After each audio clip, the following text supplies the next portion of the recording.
Hello, my name is Ken Krimstein, and I'm the author of The Three Escapes of Hannah Arendt, A Tyranny of Truth, and you are watching The Author's Voice.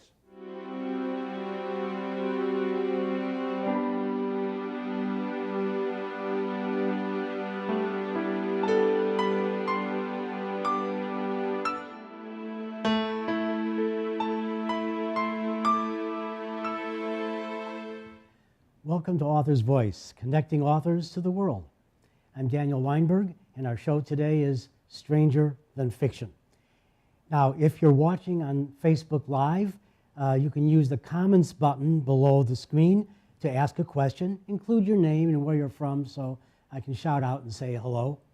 And remember, you can order a signed first edition book at any time during the show or after. If you're watching this on YouTube after the live presentation, most likely we'll still have some books left for you signed in the first editions. In fact, today this is the launch of this particular book I just found out right now.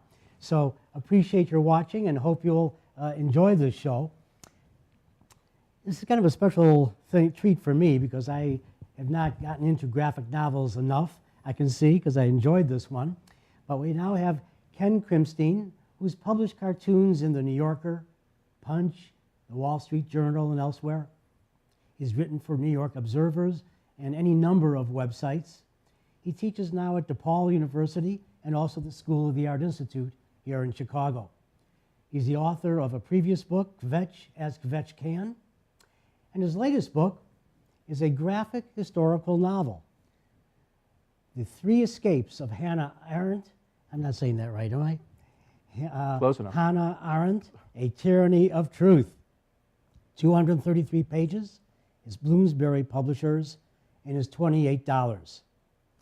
What's really wonderful about this is that it's an example of the medium of graphics to write a scholarly history. And that's really what it is, but it still is a wonderful read. But I think it's a lasting contribution to Hannah Arendt's books. It's fun, it's witty, it gets you from A to Z, and we learn about Arendt as a person, and we also learn a lot besides, outside of just herself. Now, what I really wanted to ask you first, because this kind of came right out at me, the use of footnotes. We don't usually see this in a graphic novel, but it was a brilliant idea. They were subordinated a bit because they're in a 0.4 font. It could be. And I had to use a magnifying glass to look at it. And I went back and forth on how to use those footnotes since it's the first time in a graphic novel. At first, I was going to watch the footnotes as I went along, but I found that the story has a forward momentum that kept me going. I didn't want to look down there. So I thought maybe I'd read the whole story through and go back. But what is your expectation for what the reader should be doing with those footnotes? Well, thank you, first of all, for having me. And the expectation was exactly what you did, to be confused and to use them as you see fit. Because I'm really glad that you like the footnotes. I mean, one of the reasons that I was excited about making a physical book, a comic, if you will, is that unlike a movie biopic, which was kind of an inspiration, you can rewind, you can reread. But I like to say the footnotes were sort of an homage to David Foster Wallace, and I had a lot of frustration reading Foster Wallace too, because I found the footnotes more interesting than the text. And what did Bloomsbury think about this? They liked it right off the bat, but they wouldn't let me do it in my handwriting. It got very messy. The reason I think, she lived in such an interesting time, and Hannah rubbed up against, was with so many interesting people and so many interesting scenes. And I was trying to write for a range of audiences. I teach people who are in their 20s and early 20s. They may not know who Fritz Lang was. They may not know who Billy Wilder was. They certainly won't know who Julius Fromm, the inventor of the condom, was. But these are all interesting stories, and they can look at it if they want. So it worked on a sort of a, I hate to use the term, but a meta type level. Well, I thought it was essential as well. thank you. Although I have read enough to know most of those names, but not all of them. I didn't know who invented the condom. I thought it was the Earl of Condom, but I guess I'm wrong. But how would you classify your work? Is it an historical novel, a philosophical biography, a primer, as we're maybe saying for millennials who don't know the subject, or as a pony, as we used to say, a cheat sheet? Yeah. What is it? I wanted it to be just an enjoyable experience. I wanted it to be an interesting story. I was captivated by a person. You know, in the beginning, I say this is a story about a person called Hannah Arendt, because I found I can't make Hannah Arendt come alive. I can only take bits and pieces of her life, and there was enough in her life to make it interesting. You know, I called it the 3 escapes of Hannah Arendt because it had like that classical 3-act structure. I love Hollywood motion pictures of the age, and I wanted it to have that drive. So I'm really glad that you saw that. Oh, no, well, that was your writing that brought that drive, and to know what is going to happen right afterward. But going back for a moment, what brought you to her in the first place? Was it our times, her herself? Was it maybe a love of philosophy? Because you certainly understand philosophy to an extent, at least. Yeah. You're a chapter ahead of me. Well, it's interesting. I have always, I was a history major, so I have a license to practice this. Philosophy is an avocation of mine, and but you know, I was more interested when I came across. I knew about her. I mean, the origins of totalitarianism was in the air. Banality of evil, although I may not have completely understood it, was in the air. But this was a few years ago. When I looked at her biography, I wanted to try and do something where I could take complex thoughts and teach them to myself and express them in the graphic form so that they could be understood. And when I opened the biography of Hannah Arendt, I felt like this is the person I wanted to have dinner with more than anyone in history. Every single nuance of her life fascinated me. I wanted to be with her. I mean, from Weimar and the people she hung out there, to France, to New York, the partisan review crowd, and on and on and on. And, you know, her biography was so interesting, I just was captivated. I couldn't not do it. It's interesting that you're taking someone who's gone now that you really felt in your heart and I wish soul, she wasn't. I wish she was she still was here. doing the same thing. We'll get to that a little bit later on. Yeah. By the way, before we go any further, I have to say ask this question. What is an out-of-work philosopher? It's a philosopher who's not thinking at the time. I had to say that. Comes from Severin Darden, to be exact. Now, your author note at the beginning says, as far as I can tell, the dates and places conform to what the characters were doing at the time. So explain yourself, as far as I can tell. Okay, that's a caveat, but what it is I didn't make anybody alive in a scene where they wouldn't have been alive, or in a place where they wouldn't have been. And many of the incidents came right from the biography, which I see over there, the standard biography from Elizabeth Young Bruhl. And then I did a lot of secondary research. So the Café Romaniche in Berlin was, you know, the central location for everybody. You know, Billy Wilder, Billy Wilder said, I like to go to the Café Romaniche, even when I started making enough money not to go to the Café Romaniche. And that more and more people were there. So I made sure that the incidents that happened were with people who could have been there. I sometimes say I was doing a bit of a ragtime, you know, with hats off to Dr. O. You know, there are moments where, you know, did she actually have that conversation with Einstein at Romaniche? I'm not sure. Was Einstein at Romaniche? Yes.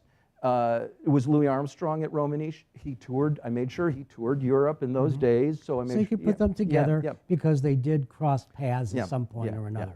I'm just going to show one little snippet of what the book looks like, and I want to ask you about your writing style. I got to get my pencil out of there. Cartoonist Roz Chast, who was here for her own book earlier, wrote a very nice blurb on the back cover, and she.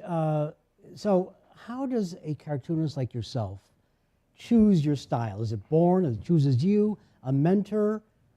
How did it come to you, your style? 10,000 hours of drawing and many pencils. You can't force a style, you know, you just have to keep drawing and drawing and drawing, and it's this combination. Now, when I ventured into the longer form here, I gave myself some license to do sort of some multimedia things, and I actually rediscovered, for those in the audience who get this, the old tool called the Rapidiograph pen, which is just a horribly frustrating writing instrument. You buy it and it clogs up, but when it works, it's fantastic. And I rediscovered that. I know people like that. I rediscovered it and I used it for some of the drawings, and it gave me a really great feeling. But in other instances, I used pencil. Sometimes I used my traditional fountain pen, you know, and things like that. So how do you find the style? I mean, the style kind of finds you. I'll be very honest with you. To capture someone through her whole life, a character, very, very difficult. I didn't realize what a challenge that was going to be. And it took me a long time to crack the code of the Hanna visual. Well, it works for me. Oh, thank you, yeah. Really, it does. Her life goes along, and how she looks goes along with that life. Now, you write that aside from the lived moments of her life, Hannah Arendt lived in language. Let's comment on this. Well, she pretty much said it. I mean, she was a person of words, you know. And she did say that her and Heidegger, which was a whole thing that I didn't know about when I came in, fell in love in the German language. And language and the precision of language meant a lot to her. And I discovered some things as I was going along, like Walter Benjamin was a great friend of hers. And I started, you know, I was somewhat familiar with Benjamin's work, but when he talks about the importance of words and how words connect to reality, you can see why Hannah took that very seriously. And I think then when you go through and you see how she felt that abusive language or weak language or lazy language or cliched language actually harms the world. It harms the world. You know, I thought of Mark Twain, who was another person who really valued the difference between a comma could change the whole meaning. So yeah, she lived in language. It's not surprising to me at the end of, well, when she was in New York, two of her very, very best friends were Randall Jarrell, a great poet, and W.H. Auden, a great poet. Mary McCarthy, great writers. But the fact that Auden and Jarrell and her were like, you know, she loved language. Yeah. Of course, I don't know if everyone loves, enjoys, understands language as she did. And so perhaps society, the great numbers of people out there, have to use codes in order to survive in society. Yeah, well, she says, I think, in my interpretation, that's not good enough. She says, read some good poetry. Read some good stuff. Won't kill you. No.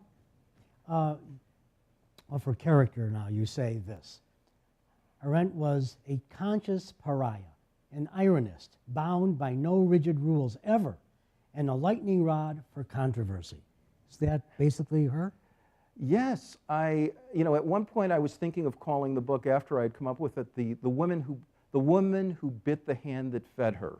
You know, and I thought of the classic scene from that movie, that Marlon Brando movie, The Wild One, where someone says, "Hey, what's your problem, kid? What are you against?" And he says, "What do you got?" I mean, she really liked that outsider stance. She felt that gave you freedom. And the notion of being a pariah was very, very important to her. She looked at people like Charlie Chaplin. She looked at people who went against the grain and said, these people can actually tell us more about what's going on. And she was a conscious pariah.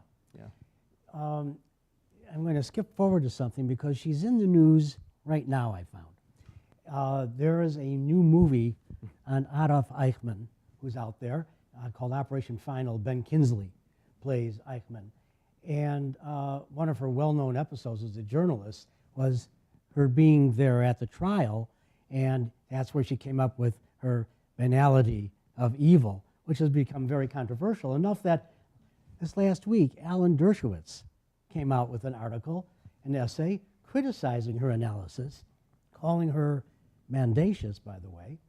And he said that Eichmann and such evildoers were complex and anything but banal. How do you view this controversy and her conclusion? Well, it's a massive, massive issue.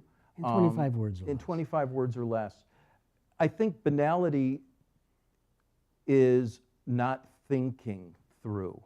And she said there's a difference between stupidity and banality. She says Eichmann wasn't a stupid man, but he was a man that didn't look at it from the other person's point of view. He didn't, and the fact that it can be, anybody can have the capacity to do that. She may have been wrong, she may have been right. She was, I think like you alluded to before, she wanted to spark conversations.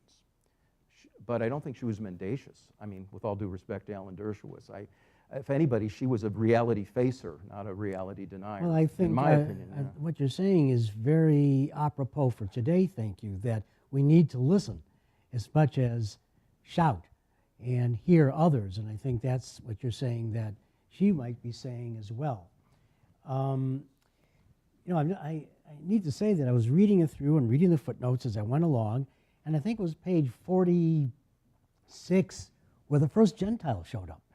I said, oh, she was living in a Jewish world, but I don't think she was as conscious of that, was she, in Germany growing up? I think we have a photo of her when she was age 8 with her mother.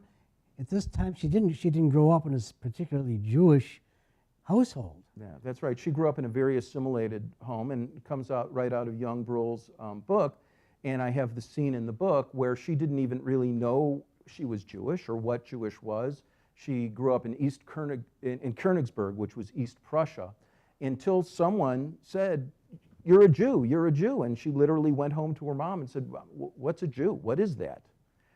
Even though, you know, so it wasn't a big part of her identity. And, you know, I hadn't counted the pages, and had I known that, I definitely would have gotten a non-Jewish person in earlier. I feel bad about that. At least page 30. Well, it was like when I used to go to Passover when I was young, 4 or 5, and all my cousins were on the south side. We lived way up north.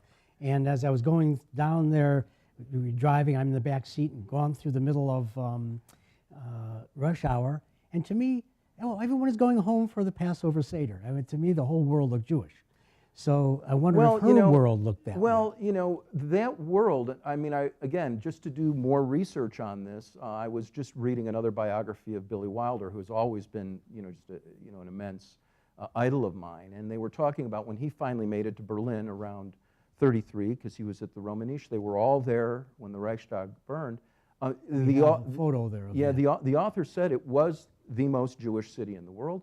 Not only that, it was the most well-read city in the world. Do you know that Berlin in like 1930 had 140 daily newspapers? Yes, yeah. Yeah, I mean... Didn't know that many about it. Yeah, and yeah. So this is a large question, the whole question of Germany, and as they called it, the Jewish question. But she was from a very assimilated world, I think, yeah.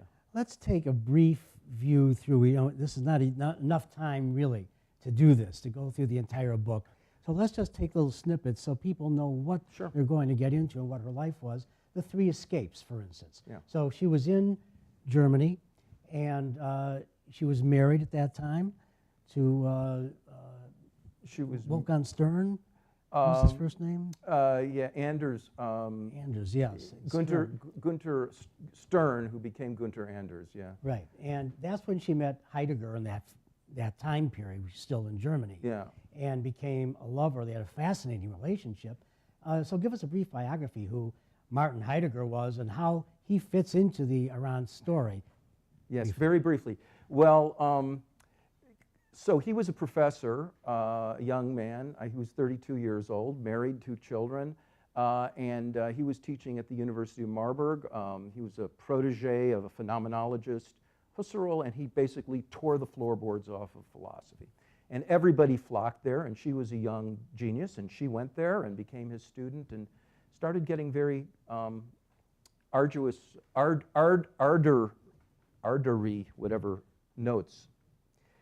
And they had an affair, but there were a How lot did- of fascinating. Their philosophies, did she learn a lot from him? Or Oh, do they, yeah. or do they kind of mesh? Or do they diverge? I know with Nazism eventually. Well, of course, yeah, and you know, these are huge questions. But at that time, around in the late 20s, he was finishing his major work, Being in Time, and trying to answer the small question, "What is is?"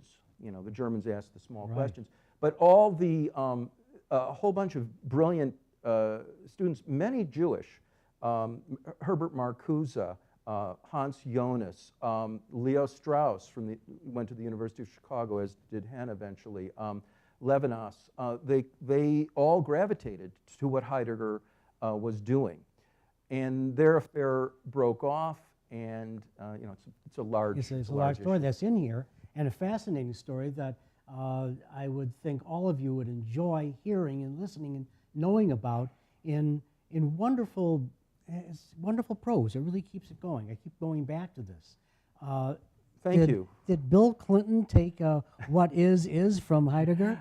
You know, I don't know. I mean, I think I I'm said just what curious is. I about think that. Heidegger said it with much longer words in German. Yeah. So the first escape was from Germany. We have a Reichstag drawing burning. She saw that and said she was forward-looking enough to know that Jewishness had come to her. She better leave. Well, not exactly, and I okay, don't let want me to. know. Her husband took a quick escape because his name had been found in Bertolt Brecht's diaries, and the Nazis did not like Brecht. Hanna actually started working for the Zionist cause, and she went to the Prussian State Library and started to find anti-Semitic articles, and to get them out of Germany, she translated them into ancient Greek, which she happened to know, and the Gestapo caught her and thought she was doing some kind of code work. Right. And she escaped from the Gestapo in '33 and took her mother and fled, sans passport, becoming a stateless person for 18 years. We have a photograph of her at 33. Yeah, that was the so first escape. Yeah. She escaped to France and to Yeah. Paris, and there she married a handsome guy she found, Hermann Blucher. Heinrich Blucher, Yeah. sorry. And Mel Brooks fans will hear a Blucher, horse name yes. when you say Blucher. Frau Blucher. You'll see that, exactly. So they met there and and she became his wife. That's right. And what was she doing while she was in Paris? She was studying, freelance intellectual, sitting at the banquette next to Walter Benjamin at the Bibliothèque Nationale, trying to solve the problems of existence, but she was also working for this group called the Jewish Aliyah, trying to get poor Jewish children, you know, out of France to safety. So she was working around the clock doing that. And eventually, that fact that she did that pro-social kind of work helped when she got one of those very, very scarce visas to get out of France. That helped allow her in. Of course, one of the things was that France had its own Japanese internment That's of German women and men Yes. Into separate Detention camps, camps Yeah. because they thought they were alien enemies. Yes. So she knew then whom she was. Well, she actually pulled a couple of bad cards. First, she had the problem of being a German in France when the French were fighting the Germans. Then when the French sided with the Germans, she had the problem of being Jewish. And she was caught in this detention camp called Gurs down in southern France. And when there was some confusion, which there was, she just walked out. She said, "Let's go." And unfortunately, not everyone followed her. No. Yeah. Some millions should have. Let's get a little bit into her work, her life's sure. work. Tyranny and Truth in your title, A Tyranny of Truth. How does truth become tyranny?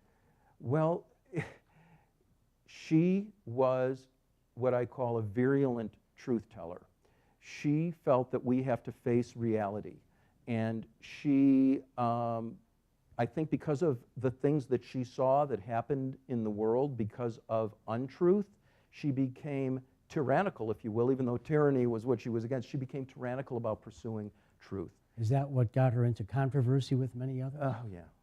She had some ideas about how you have to separate the public world from the private world and then how the social world fits in. But she, in the origins of totalitarianism, she basically talks about how it's the goal of a totalitarian state to basically destroy the private world and basically make you a non-being, a superfluous being. She and had so first-hand account of this. she did, and she, you know, I think she was, I call it a tyranny of truth because this was a person who was obsessed with what's reality. And she understood that it's not, with all due respect, it's not Disneyland. Not that, and Disneyland, by the way, isn't even Disneyland. So, but you have to work at it. There's good and there's bad. So yes, she often said things that crossed some lines. So in how her would pursuit. you define Arendtianism? There are many truths in each of us, and we all of our truths matter.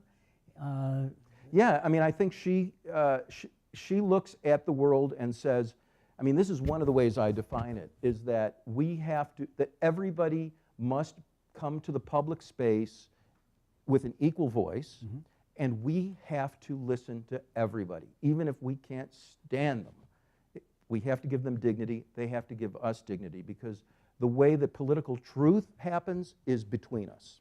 It's not a compromise. You have to be persuasive. You have to persuade other people. But for her, truth is not a linear thing either. I have a drawing in the book where, you know, it's not arrows coming down. It's more arrows and crossing, and plurality is the way she talks about it. I'm going to talk about, half hour goes very quickly, and we're going to go a little bit longer. But numerous characters, especially in your footnotes, go by. And I think if you go back after you've read this with or without the footnotes, go back and go to some of these people and Google some of them if you're not sure of them. And that's where this book is going to open up a world to you, even if you think you know it. There are people in there you're not so sure of. So one, of course, was Walter Benjamin, as you say. What was she to her? Briefly, well, Benjamin kept crossing her path. He was actually the cousin of her first husband. So I have them together at the wedding. Yes. And then in Paris, she became in his circle, and that was where she met her husband. Just we have something up that showed his shoe with a hole in it. He walked a lot through around Paris. Yes, he was I think he called it a flaneur or something like that. He Yes. just walked, and he did this famous Arcades project. And actually, I found the relationship between Benjamin and Hannah Arendt just fascinating because, you know, as he went to his tragic death, where he killed himself trying to escape, he, just before he left, gave Hanna his theses on the philosophy of history, which he wanted destroyed.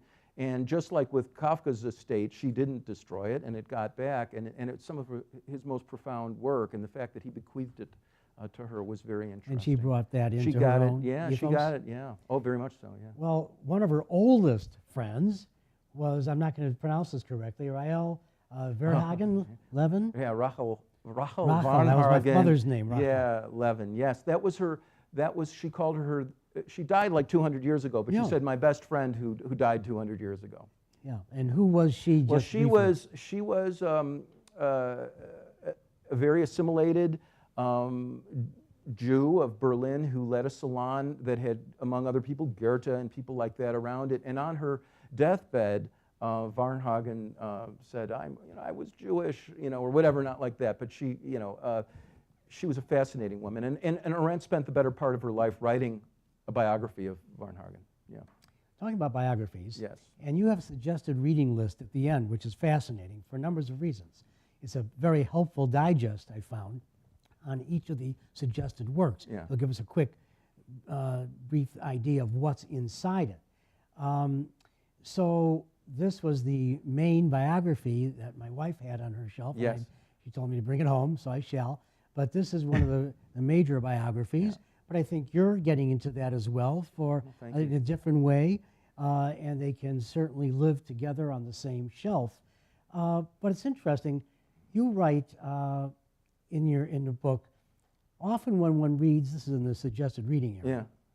often when one reads other people writing about Arendt, one ends up learning a lot more about the writer than Arendt. Mm-hmm.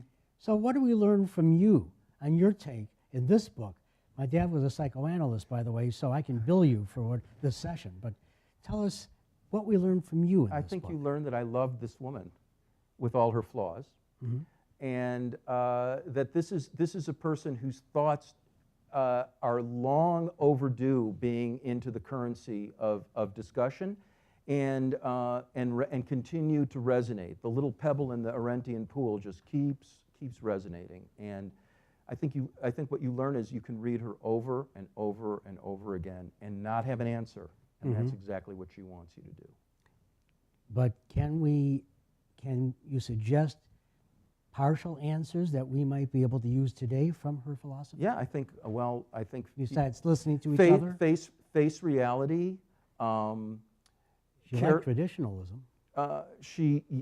Read the best, swim in the sea of the best.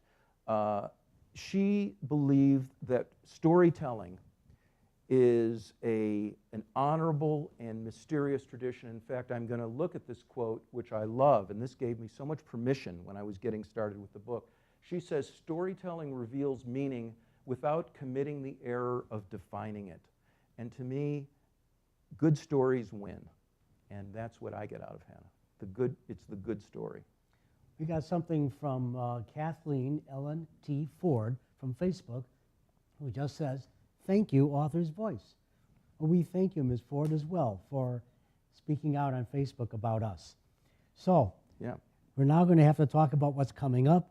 This is a book that I'm going to tell everyone, this is worthwhile. You'll enjoy this. Even if you're not a graphic novelist, as I wasn't, it grabbed me. And the story about Arendt herself, the way you put it through there, and your cartoons that really had a feeling to them and allowed the reader to access whom they were. And of course, the footnotes. That's something unusual, and I really enjoyed that. So, coming up on Author's Voice, Connecting Authors to the World, Wednesday, September 26th at 2 p.m. Central, Lit with Love, and our host, Sonali Dev, will speak with author and producer Suzanne Brockman to discuss her new book and film, Out of Body. And they're going to be joined by two lead actors, all in town, who are attending the Reel Film Festival, R-E-E-L, Reeling Film Festival. So you can submit your questions right now for the show tomorrow. So that's Susan Brockman tomorrow at 2 p.m. On Tuesday, October 23rd, you go to authorsvoice.net and you can see our upcoming shows and what's going on. But at 1 p.m. Central on October 23rd, Stranger Than Fiction will be back, and Angela Watson, a new host of ours, will interview an architectural historian, Robert Brugman, and with his new work, Art Deco Chicago, Designing Modern America. That's October 23rd. You can see it on our website. And you can introduce yourself to Angela Watson. She's very good and dynamic and understands art and architecture. Then I need to tell you that coming up very soon, on October 30th, is going to be A House Divided, and I'm going to interview Doris Kearns Goodwin. This is, I think, her third, maybe fourth time back in the shop. Her new book, Leadership in Turbulent Times. And this is discussing the four presidents she's already written about and talking about them and how they approached turbulent times of their own, each in a different way. So it's Lincoln as a transformative leadership, TR as a crisis in leadership, again, turbulent leadership with FDR, and then, of course, someone she knew pretty well, LBJ, and visionary leadership. You're going to want to see this, so save yourself to get a copy signed, and maybe get your copy now while we still have a lot of copies left, and that's going to be October 30th when she's there.